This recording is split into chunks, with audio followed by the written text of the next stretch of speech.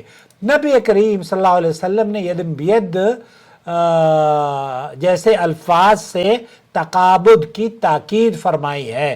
اگر سونا سونے کے بدلے ہو تو برابر برابر بھی شرط ہے، لیکن اگر سونا کرنسی کے بدلے ہو تو برابری شرط نہیں ہے۔ البتہ ہاتھوں کا یعنی کہ لین دین لازمی ہے، اسی لیے سونا قسطوں پر یا ادھار خریدنا جائز نہیں ہے۔ البتہ ایک صورت میں معاملہ درست ہو سکتا ہے کہ اگر آن لائن آرڈر دیا جائے لیکن ادائیگی اس وقت کی جائے جب ڈیلیوری کرنے والا نمائندہ سونا گھر پر لا کر دے اور اسی وقت رقم دی جائے اور سونا وصول کیا جائے، تو اس طرح تقابض حاصل ہو جاتا ہے اور معاملہ درست ہو سکتا ہے۔ لہذا جو شخص سونے کا لین دین کرے اسے ان شرعی اصولوں کا خاص خیال رکھنا چاہیے، کیونکہ بہت سے لوگ سونے کو عام اشیاء پر قیاس کر لیتے ہیں، حالانکہ سونا اور چاندی کا حکم مختلف اور خاص ہے۔ تو شیخ سعد الخسلان بھی اس سلسلے میں یہی فرما رہے ہیں۔ أيوفي هيئة مراجعة ومحاسبة المؤسسات المالية الإسلامية أخذت بهذا الرأي. على هذا تكون المسألة مسألة خلافية واجتهادية، قضى عليه غرامة التأخير، لأن المسألة اجتهادية وخلافية. تو یہاں غرامے کی بات کی جا رہی ہے بہرحال، هذا المبلغ من غير أن يفرض عليه غرامة، لكن لا بد من أن يكون ضامنا. اب وہ ضمانت على هذه التعامل لأنهم في مؤسسة عائلية. یہاں دوسری بات جو ڈاکٹر سعد الخزلان یہ فرما رہے ہیں، عند البيت هنا يعقد الشراء، يسلم له هذا الثمن والمندوب يسلم له الذهب. تو یہاں جس کمپنی سے بہن آپ سونا خرید رہی ہیں وہ دراصل سونا یدم بید ہی ہوتا ہے، کیونکہ ان کا جو وہ ہے نا مندوب، تابع کا مندوب یا ریپرزنٹیٹو، وہ آپ کو لا کر دیتا ہے، آپ اس سے خریدتی ہیں اور اس کو آپ دے دیتی ہیں پیسے، وہ تابع کو دیتا ہے اور تابع پہلے ہی سونا خرید چکا ہوتا ہے۔ تو یہاں شیخ سعد الخسلان یہ فرما رہے ہیں فهنا يتحقق التقابض يدا بيد. ہونا یتحقق التقابض یدم بید، کہ آپ نے سونا تاجر سے نہیں لیا، تابع سے لیا ہے یا تمارا سے لیا ہے۔ فينبغي لمن يتعامل بالذهب أن ينتبه لهذه الأحكام والضوابط. یہ بہت ضروری ہے کہ آپ سونے اور کے کاروبار کرنے والے حضرات کو اس پر خاص توجہ دینی چاہیے، مخالفات كثيرة من بعض کیونکہ اس سلسلے میں بہت سارے مخالفات یا بہت ساری غیر شرعی امور میں لوگ پھنس جاتے ہیں۔ مجھے امید وضاحت ہو گئی ہوگی۔ آپ تابع اور تابع سے اس بنیاد پر سونا خرید سکتی ہیں کہ آپ ان سے خرید رہی ہیں، وہ تاجر سے خریدتے ہیں، تاجر سے لے کر اپنے ریپرزنٹیٹیو کے ذریعے آپ تک بھیج دیتے ہیں، آپ تاجر کو پیسے دینے کی بجائے تابع کو یا تمارا کو پیسے دیتی ہیں۔ تو شیخ سعد الخسلان اور عبداللہ المطلق وغیرہ یہ کہتے ہیں کہ یہ بالکل درست ہے، جائز ہے۔